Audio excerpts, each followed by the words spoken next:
বীর মুক্তিযোদ্ধা আকবর আলী স্মরণে আজকের সবার আয়োজিত সম্মানিত সভাপতি তারই সুযোগ্য সন্তান আমাদের অত্যন্ত শ্রদ্ধাভাজন বড় ভাই এবং ফারুক ভাই এবং আজকে এখানে উপস্থিত যারা আছেন সকলকে আজকে বীর মুক্তিযোদ্ধা আকবর আলী স্মরণে আজকে আপনারা সবাই উপস্থিত থাকার জন্য আপনাদেরকে সবাইকে ধন্যবাদ জানাচ্ছি।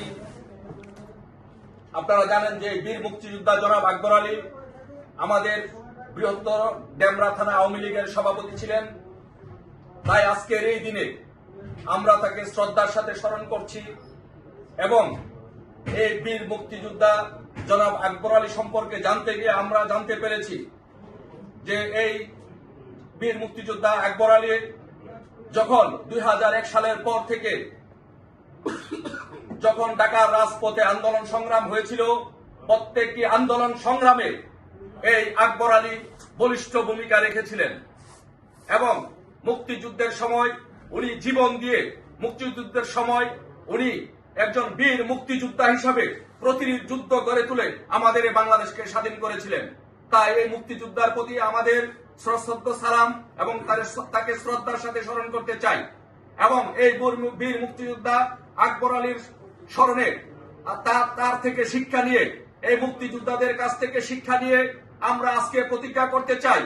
হ্যাঁ প্রিয় মুক্তিযোদ্ধারা, আপনারা 1971 সালে যেইভাবে নিজের জীবন বাজি রেখে রক্ত দিয়ে আপনারা যেইভাবে এই দেশকে স্বাধীন করেছিলেন, আমরাও একইভাবে সকলে ঐক্যবদ্ধভাবে আন্দোলন সংগ্রাম করে তুলে সকলে ঐক্যবদ্ধভাবে এই ইউনুস বাহিনীর বিরুদ্ধে আন্দোলন সংগ্রাম গড়ে তুলে বাংলাদেশকে আবার 71 সালের মতো 71-এর হায়নাদের কাছ থেকে আমরা রক্ষা করব। আমরা দেখেছি যে ধানমন্ডি 32 নম্বরে বঙ্গবন্ধুর স্মৃতি বিরচিত 32 নম্বরে বসে সকলে বাংলাদেশের স্বাধীনতার সংগ্রামের ঐতিহাসিক স্বাধীনতার সংগ্রামের গল্প রচনা করেছিলেন। সেই 32 নম্বরের বাড়িটিকে ষড়যন্ত্র করে 71-এর পরাজিত শক্তিরা জ্বালিয়ে পুড়িয়ে দিয়েছিলেন।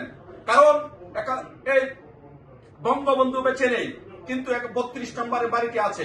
এই হানাদের বাহিনী জানে যে এই 32 নম্বরের বাড়ি থেকে অনুপ্রেরণা নিয়ে বঙ্গবন্ধুর সৈনিকেরা সারা বাংলাদেশে গর্জে উঠে সারা বাংলাদেশে রাজপথে আন্দোলন সংগ্রাম করে তুলবে।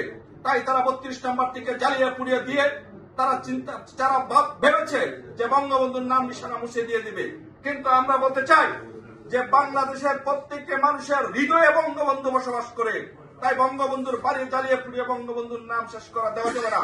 তাই বঙ্গবন্ধুর বাড়ি থেকে এই পোড়া ছাই থেকে আমরা উঠে দাঁড়িয়ে আন্দোলন সংগ্রামের মাধ্যমে ইউনুস বাহিনীকে 71-এর পরাজিত শক্তিকে প্রতিহত করে আবারও মুক্তিযুদ্ধের সরকার গঠন করব।